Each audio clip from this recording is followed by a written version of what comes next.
Channel को subscribe करें और वीडियो नोटिफिकेशन के लिए बेल आइकन जरूर दबाएं। हेलो फ्रेंड्स, आज हम लोग इलाहाबाद हाई कोर्ट के पीए हल प्रश्न पत्र जो कि 16/7/2017 को हुआ था, इसको देखते हैं। और हम लोग जीएस का पार्ट देख रहे हैं। ठीक है, तो देखिए पहला क्वेश्चन पूछा गया है कि निम्नलिखित में से कौन से देश में विश्व का सबसे बड़ा भूतापीय विद्युत संयंत्र है। आपके ऑप्शन दिए गए हैं संयुक्त राज्य अमेरिका, कनाडा, रूस और भारत। तो राइट आंसर क्या हो जाएगा? राइट आंसर आपका हो जाएगा पहला का ए, संयुक्त राज्य अमेरिका। देखिए यूएसए में क्या है कि यूएसए में एक है हमारा द गीजर कॉम्प्लेक्स।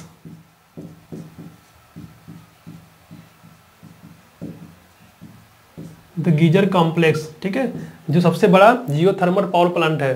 ठीक है, अगला क्वेश्चन देखते हैं। अगला क्वेश्चन पूछा गया कि भारत के मानक समय के रूप में 82.5 डिग्री पूर्वी देशांतर रेखा को माना जाता है, जो उत्तर प्रदेश में डॉट डॉट दिया हुआ है फिर से होकर गुजरती है। आपके ऑप्शन दिए गए हैं गाजीपुर, मिर्जापुर, गोरखपुर और लखनऊ। तो इसका राइट आंसर क्या हो जाएगा? इसका राइट आंसर हो जाएगा मिर्जापुर, बी। देखिए किसी किताब में आपको मिर्जापुर मिलेगा और कहीं ऑप्शन में आपको क्या मिलेगा? इलाहाबाद, नैनी। ये भी राइट आंसर है। ठीक है, इलाहाबाद के नैनी से होकर गुजरती है। कितना? 82.5 डिग्री। ठीक है ना। ये जो जीएमटी होता है ये इंडियन स्टैंडर्ड टाइम है, आईएसटी, इंडियन स्टैंडर्ड टाइम, जो कि जीएमटी से ग्रीनविच मीन टाइम से कितना ज़्यादा है? 5.5 घंटा आगे होता है। ठीक है, तो अगर आपको इलाहाबाद ऑप्शन देता है तो इलाहाबाद भी सही है, और मिर्जापुर देता है तो मिर्जापुर भी सही है। देखिए तीसरा आपका क्वेश्चन पूछा गया है कि ब्रह्मपुत्र नदी को बांग्लादेश में किस रूप में जाना जाता है। आपके ऑप्शन दिए गए हैं दियांग, जमुना, स्तांगपो और पद्मा। देखिए इस क्वेश्चन को मैंने पिछले वीडियो में भी इसको हम लोग ने देखा था, यहाँ पे एक बार फिर से देख रहे हैं। तो आपके ऑप्शन कौन कौन से दिए गए हैं? दियांग, जमुना, स्तांगपो और पद्मा। तो राइट आंसर क्या हो जाएगा? जमुना। ठीक है, देखिए होता क्या कि जब तिब्बत के पठार से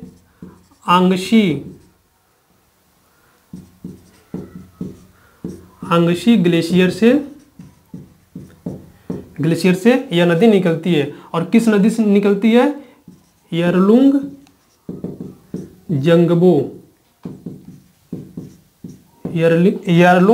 जंगबो के नाम से निकलती है, जो तिब्बत के पठारी इलाकों से मैदानों में आती है। उसको किस नाम से जाना जाता है? तिब्बत में वहां पे उसको जाना जाता है सांगपो या फिर सांपो के नाम से जाना जाता है। और जब यही नदी अरुणाचल प्रदेश में प्रवेश करती है भारत के, तो वहां पे इसको किस नाम से जाना जाता है? वहां पे इसको दिहांग नाम से जाना जाता है। ठीक है, और जब असम में प्रवेश करता है तो असम में इसको ब्रह्मपुत्र के नाम से जाना जाता है। और जब बांग्लादेश में प्रवेश करता है तो बांग्लादेश में इसको जमुना नदी के नाम से जाना जाता है। ठीक है, चलिए अगला क्वेश्चन देखते हैं। आपका अगला क्वेश्चन पूछा गया है कि भारतीय संविधान द्वारा अपनाई गई सरकार की संघीय संरचना मुख्य रूप से डॉट डॉट से प्रभावित है, यानी किस देश से प्रभावित है। आपको ऑप्शन दिए गए हैं कनाडा, ब्रिटेन, ऑस्ट्रेलिया और आयरलैंड। तो कहां से प्रभावित है? ए, कनाडा। इसको आप लोग अच्छे से रट लीजिए। ठीक है, इसमें जो और जो ऑप्शन दिए गए हैं, जैसे कि आपका दिया गया एक कनाडा हो गया, ब्रिटेन दिया है। तो ब्रिटेन से क्या लिया गया है? विधि का शासन और शासन की संसदीय प्रणाली। ठीक है, शासन की संसदीय प्रणाली। अगर संसदीय प्रणाली पूछता है तो कहां से लिया गया है? वो आपका लिया गया है ब्रिटेन से। और अगला कौन सा दिया गया था कि ऑस्ट्रेलिया से क्या लिया गया है? समवर्ती सूची। ठीक है, एक और ऑप्शन दिया गया था आयरलैंड। आयरलैंड से क्या लिया गया है, राज्य के नीति निर्देशक तत्व।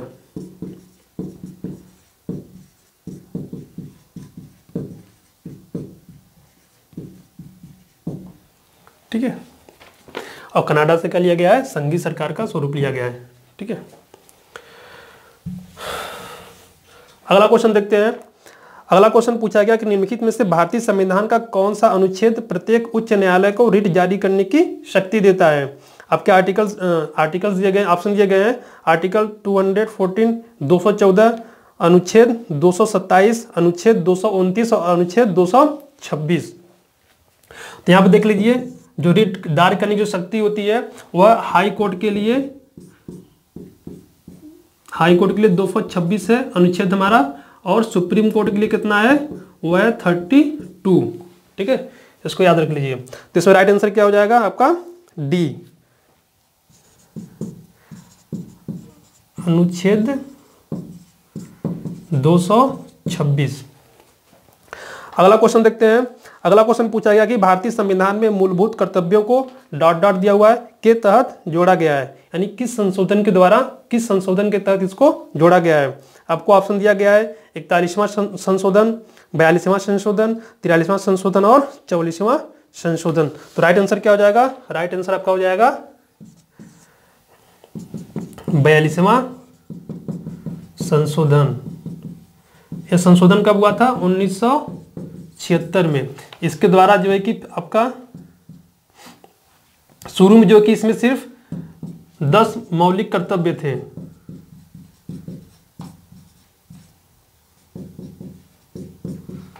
लेकिन बाद में इसमें 51 आर्टिकल, अनुच्छेद 51 के द्वारा एक और आर्टिकल, एक और मौलिक कर्तव्य जोड़ दिया गया। उसकी टोटल संख्या कितनी हो गई, वो आपकी हो गई 11। ठीक है, तो राइट आंसर क्या हो जाएगा आपका 42वां संविधान संशोधन, बी। 7वां देखते हैं। 7वां क्वेश्चन पूछा गया है कि निम्नलिखित में से कौन सा देश दोहरी नागरिकता की अनुमति देता है। आपके ऑप्शन दिए गए हैं भारत, जापान, अमेरिका और नीदरलैंड। तो कौन देता है, आपका देता है अमेरिका। अमेरिका दोहरी नागरिकता, डुअल सिटीजनशिप का अधिकार देता है। 8वां क्वेश्चन देखते हैं।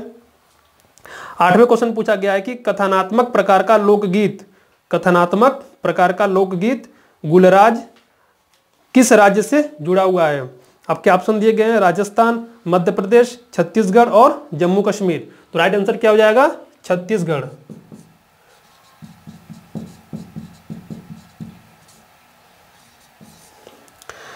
नवा क्वेश्चन देखते हैं। 9वें क्वेश्चन पूछा गया है कि निम्नलिखित में से कौन सी नर्तकी कथक की प्रसिद्ध प्रतिपादक है या थी। ठीक है, आपके ऑप्शन दिए गए हैं किरण सहगल, सोनल मानसिंह, सितारा देवी और गीता चंद्रन। तो राइट आंसर क्या हो जाएगा, सितारा देवी। 10वां क्वेश्चन देखते हैं। 10वें क्वेश्चन पूछा गया है कि प्रसिद्ध हिंदी नाटक ध्रुव स्वामिनी के लेखक कौन थे।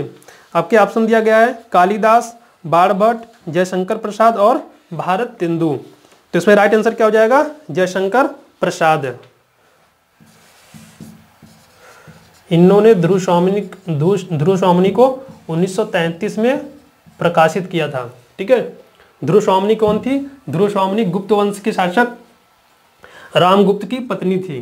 किसकी, रामगुप्त की, रामगुप्त की पत्नी। क्या नाम था, ध्रुव स्वामिनी। देखिए जब शकों का आक्रमण हुआ, शकों ने, जो शकाधिपति थे, जो शकों के शासक थे, वह इसको प्राप्त करने के लिए रामगुप्त के ऊपर आक्रमण करते हैं। फिर उसके बाद क्या होता है, रामगुप्त इसको शकों को देने का समझौता कर लेता है। ठीक है, फिर जिसके बाद क्या होता है कि इसका छोटा भाई चंद्रगुप्त सेकंड था, उसको समझौता पसंद नहीं आता है।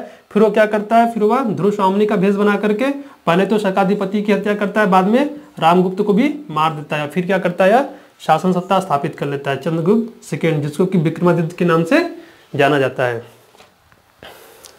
ठीक है, अगला क्वेश्चन देखते हैं। आपका अगला क्वेश्चन पूछा गया है,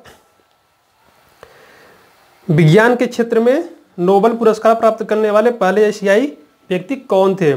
आपके ऑप्शन दिए गए हैं रविन्द्रनाथ टैगोर, जगदीश चंद्र बोस, सीवी रमन और हिदेकी युकावा। तो राइट आंसर क्या हो जाएगा? क्या गिरामा है? राइट आंसर आपका हो जाएगा सीवी रमन, चंद्रशेखर वेंकट रमन। इनको 1930 में नोबेल पुरस्कार मिला था। ये फिजिशियन थे, ठीक है, भौतिक शास्त्री थे। अगला क्वेश्चन देखते हैं। अगला क्वेश्चन, यंत्र राजा एक खगोलीय पुस्तक को ... ने लिखा था जो सम्राट फिरोज शाह के दरबार के एक खगोल शास्त्री थे। आपके ऑप्शन दिए गए हैं सवाई जयसिंह द्वितीय, महेंद्र सूरी, श्रीपति और ब्रह्मगुप्त। तो इसका राइट आंसर क्या हो जाएगा? बी, महेंद्र सूरी। 13वां क्वेश्चन देखते हैं। 13वें क्वेश्चन पूछा गया है कि मलेशिया में आयोजित Sultan Azlan Shah hockey cup का 2017 संस्करण किस देश ने जीता था? आपके ऑप्शन दिए गए हैं ऑस्ट्रेलिया, भारत, पाकिस्तान और ग्रेट ब्रिटेन। तो उसमें जो है अजलान शाह हॉकी कप हुआ था उस समय इसको ग्रेट ब्रिटेन ने जीता था, ठीक है। तो राइट आंसर डी हो जाएगा, ग्रेट ब्रिटेन। देखिए जो 2018 में हुआ है मलेशिया में, ये भी हुआ है।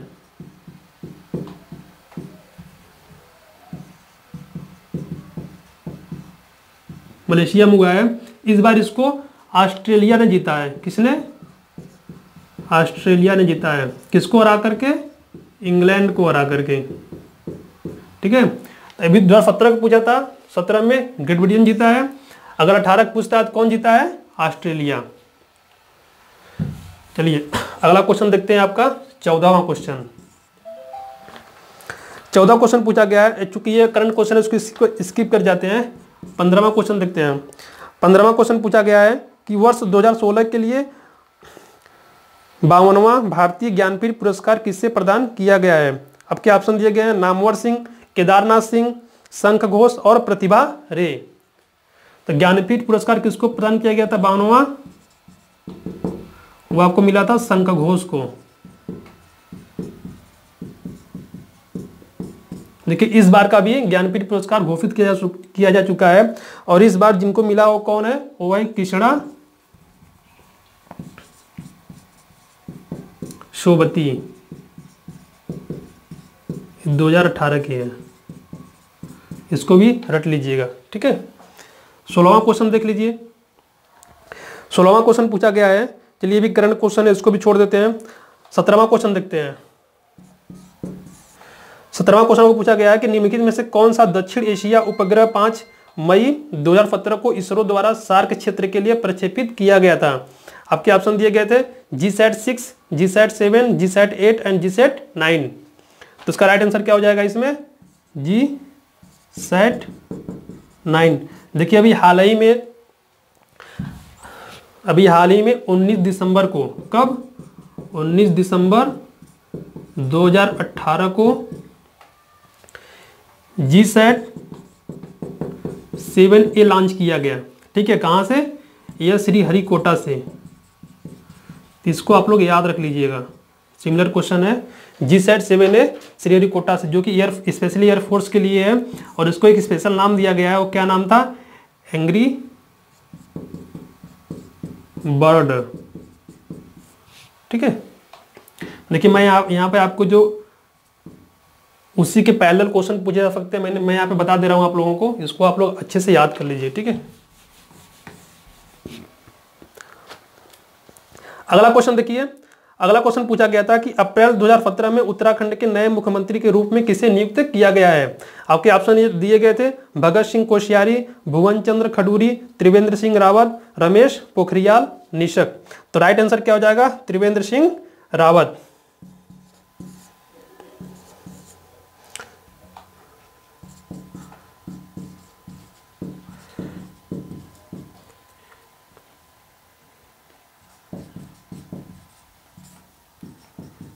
देखिए अभी हाल ही में 3 राज्यों में विधानसभा जो चुनाव हुआ है विधानसभा का, चाहे MP का हो, चाहे राजस्थान का हो, चाहे छत्तीसगढ़ का हो, वहां पे कौन कौन मुख्यमंत्री बना है उसको आप लोग याद कर लीजिएगा, ठीक है।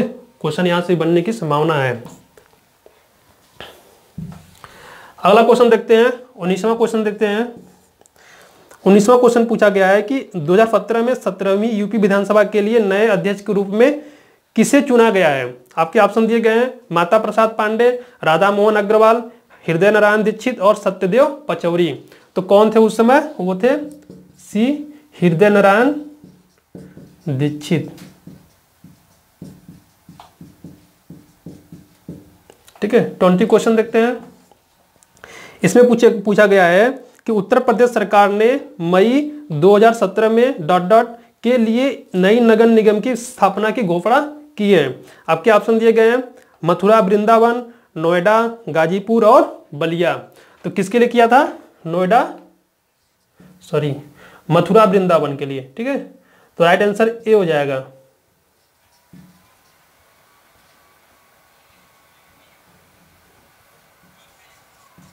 मथुरा, वृंदावन और फैजाबाद के लिए भी।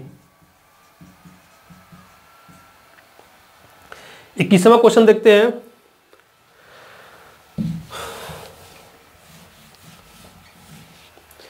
इक्कीसवां क्वेश्चन देख लेते हैं हम लोग। 21वां क्वेश्चन पूछा गया है कि वह उल्लेखनीय राजपूत राजकुमार कौन था जिसने राजपूतों द्वारा पुत्री के विवाह में किए जाने वाले बेतहाशा खर्च को, जिसका परिणाम अक्सर भ्रूण हत्या होता था, को कम करने के लिए एक कानून लागू करने की कोशिश की थी। आपको ऑप्शन दिए गए थे, उदय सिंह द्वितीय, जय सिंह द्वितीय, महाराणा प्रताप और पृथ्वीराज चौहान। तो राइट आंसर इसका क्या था, बी, जय सिंह द्वितीय।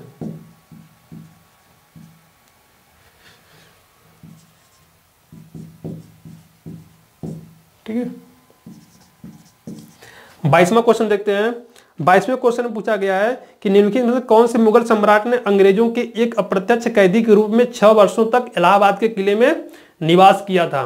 क्वेश्चन के बाद फिर सुन लीजिए, निम्नलिखित में से कौन से मुगल सम्राट ने अंग्रेजों के एक अप्रत्यक्ष कैदी के रूप में 6 वर्षों तक इलाहाबाद के किले में निवास किया था। आपके ऑप्शन दिए गए हैं, अकबर, शाह आलम फर्स्ट, शाह आलम सेकेंड और शाहजहां।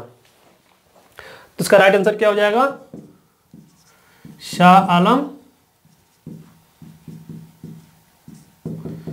सेकेंड। ठीक है।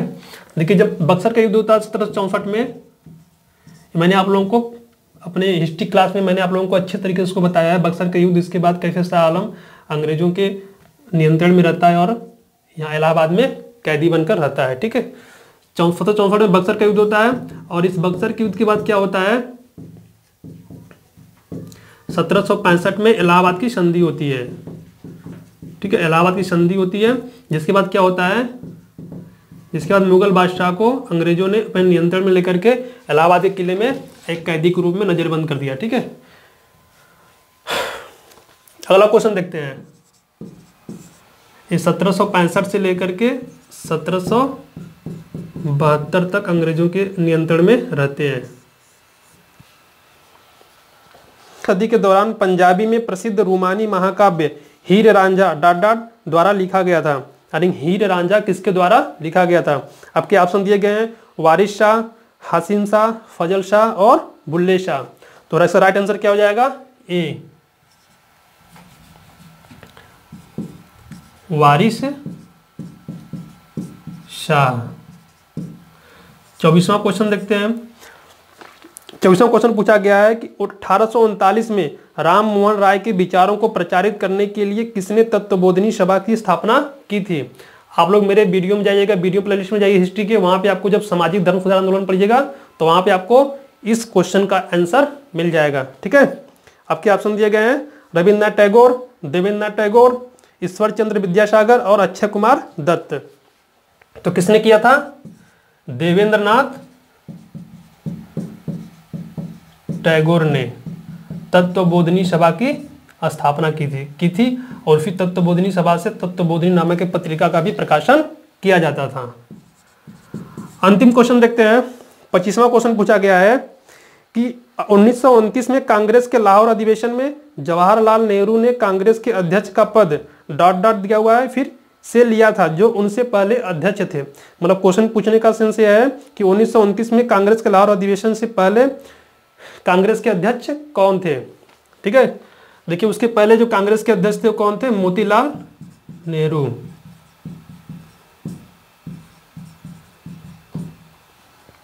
आपके ऑप्शन दिए गए थे सुभाष चंद्र बोस, सरोजिनी नायडू, महात्मा गांधी और मोतीलाल नेहरू। तो राइट आंसर क्या हो जाएगा, मोतीलाल नेहरू, डी। तो ये आपका क्वेश्चन, यहाँ पे क्वेश्चन आंसर हो गया। इसके बाद हम लोग नेक्स्ट वीडियो में नए क्वेश्चन प्रश्न पत्र के साथ मिलते हैं। तब तक आप लोग ऐसे वीडियो को देखते रहिए, उसको अधिक से अधिक शेयर करिए। धन्यवाद।